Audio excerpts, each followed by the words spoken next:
Ko'pchilik bizdan dudulangandan bo'lgandan keyin eng ko'p berilayotgan savol qanaqa saqlaydi? Misol uchun mana 1 kilolik oldingiz, to'g'rimi? 1 kilolik oldingiz. Undan o'zingizga kerakli bo'lagini etinglar.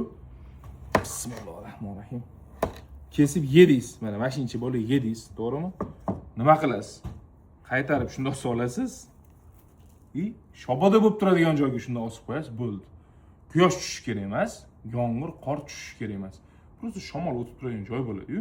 Shunaqa joyga osib qo'yasiz, o'zi qotib mazali bo'lib boradi. Agar siz buni 1 hafta yoki 10 kundan keyin yesangiz, bu mana shu birinchi yeganingiz bilan mazasi farq qiladi. U 1 hafta 10 kundagi juda ham yanada bir xushxo'r bo'lib ketadi. Shuning uchun akalar bizdan olganinglardan keyin iloji bo'lsa, o'zingizlar saqlanglar 3-4 kun. Bizda telefon qilib eskisi bormi deyshadi. Yo'q, bizda eskisi yo'q.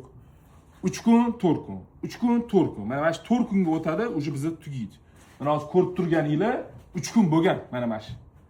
Mana o'rtadagi partiyaga 2 kun bo'lgan. Mana bular 1 kun bo'ldi. Xudo xolasa bizdan olganinglardan keyin sizlar ham bir 3-4 kun ushlasanglar, bu ta'mi yanada mazali bo'ladi. Kimga kerak bo'lsa, pastda nomerlar qoldiramiz. Telefon qilib zakaz bersanglar, sizlarga yetkazib beriladi.